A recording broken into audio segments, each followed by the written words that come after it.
Kemudian setelah membunuh korbannya ini, dan yang paling mengerikan, Andre kemudian memotong payudara gadis itu dan memakannya. Belum puas sampai itu teman-teman, Andre ini kemudian memotong perut Larissa dan mengambil rahimnya untuk memakannya. Halo teman-teman semua, terima kasih telah mengklik video ini. Gimana kabar kalian semua? Saya berharap semua dalam keadaan baik dan sehat ya. Terima kasih buat teman-teman semua yang sudah setia menonton dan menanti video-video terbaru dari saya. Terima kasih banyak. Dan selamat datang juga buat teman-teman semua yang baru gabung di channel ini. Jangan lupa tekan subscribe bagi yang belum. Nama saya Joshua, semoga teman-teman semua enjoy dalam menonton video-video dari saya. Jadi baik teman-teman semua, info yang akan saya infokan buat teman-teman semua pada video kali ini, yaitu tentang sebuah kasus pembunuhan berantai sadis disertai dengan kanibalisme. Aksi ini dilakukan oleh seorang pria yang bernama Andrei Chikatilo dari Rusia. Kasus Andrei Chikatilo ini sangat menggemparkan dunia pada saat itu, dan dia mendapat kutukan dari berbagai pihak karena aksinya yang sangat tidak manusiawi.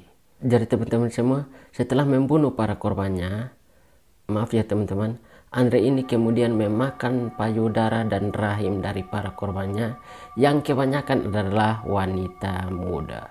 Bagaimana kisahnya dan apa saja yang melatar belakangi sampai Andre ini nekat berbuat hal-hal yang mengerikan ini? Langsung saja kita mulai dengan pembahasannya.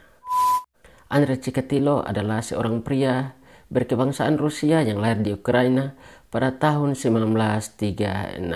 Jadi masa kecil Andre ini bisa dibilang tidak bahagia saat dia mengetahui kalau kakaknya ini menjadi korban penculikan dan pembunuhan dari tetangganya sendiri.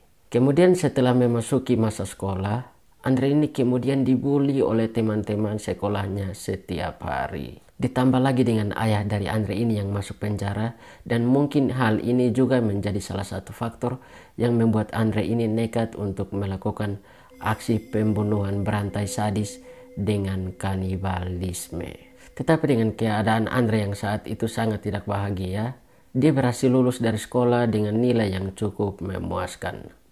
Memasuki masa dewasa, Andre ini kemudian mulai jatuh cinta. Dan dia juga mulai suka menjalin hubungan dan berkencan dengan para wanita. Sayangnya, ketika menjalin hubungan dengan para wanita-wanita tersebut, Andre ini kemudian menjadi olokan dan bahan bulian dari para wanita-wanita itu. Hal ini dikarenakan karena Andre ini mengidap penyakit impoten, yang membuat Andre ini tidak bisa memuaskan hasrat seksual dari para wanita kencannya. Andre ini juga kemudian menjadi tambah stres karena dia juga dibully oleh para wanita kencannya karena, maaf ya teman-teman, alat kelamin dia yang disebut kecil oleh para wanita yang berkencan dengannya. Wow, ternyata ukuran juga menjadi penting ya. Pikir apa ini? Sorry teman-teman.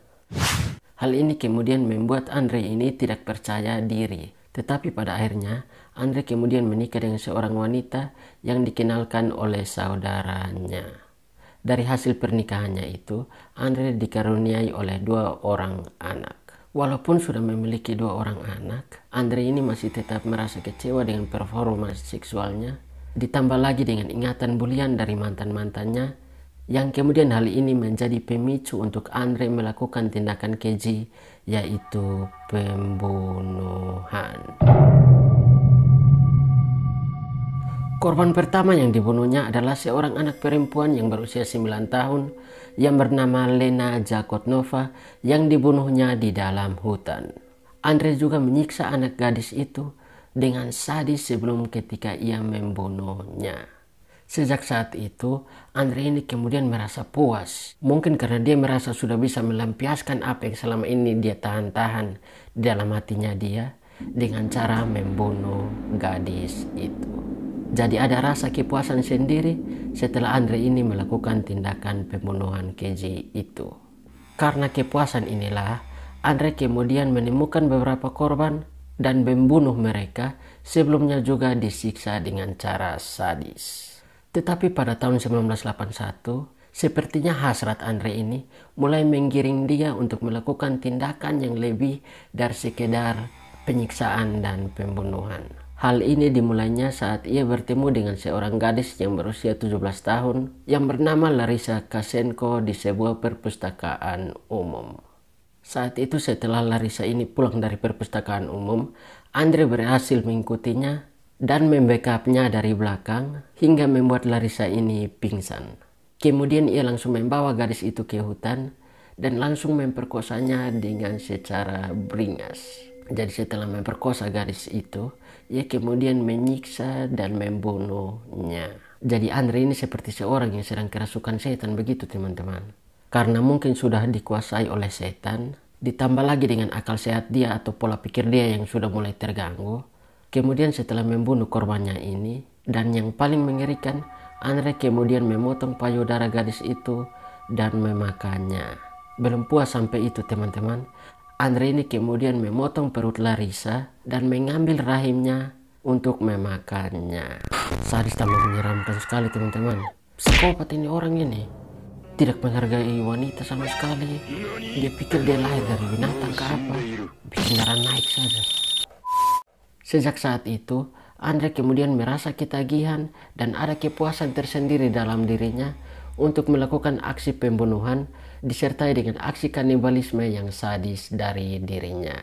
Setidaknya ada 56 korban wanita yang rata-rata ditemukan dengan payudara yang sudah terpotong dan perut yang terbuka tanpa rahim. Fix psikopat ini orang ini. Dari kasus pembunuhan yang sebelumnya, Andre kemudian berhasil ditangkap.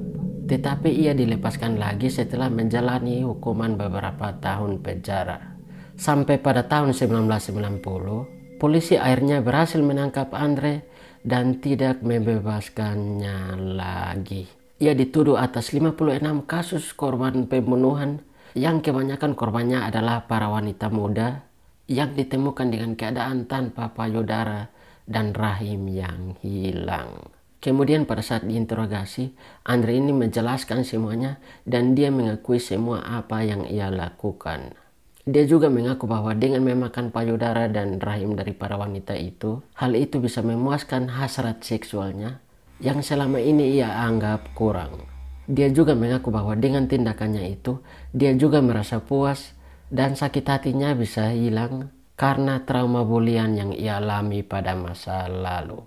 Saat menjalani persidangan, Andre ini kemudian dikurung dengan pembesian yang didobel dan penjagaan yang sangat ketat terhadap dirinya demi menjaga hal-hal yang tidak diinginkan terjadi.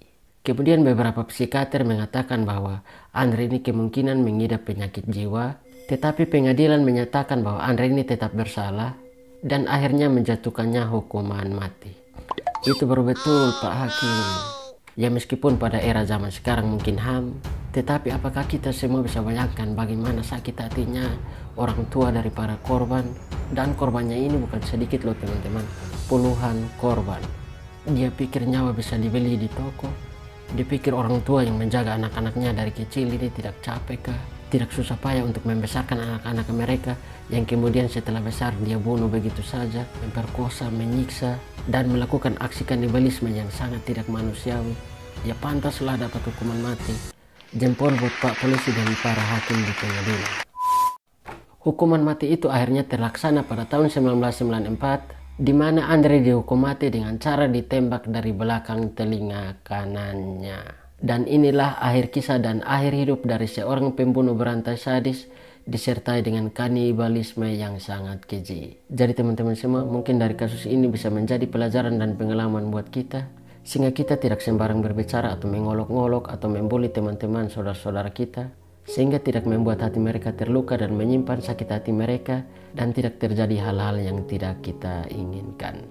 Jadi intinya buat kita teman-teman semua, stop bullying, oke? Jadi baik, itulah kasus yang dapat saya bahas pada video kali ini. Dan buat teman-teman semua, jangan lupa dukung channel Beta Pung Info ini dengan cara tekan subscribe dan share sebanyak-banyaknya ke teman-teman kalian semua ya. Mohon maaf bila ada salah kata dan sampai jumpa di video selanjutnya.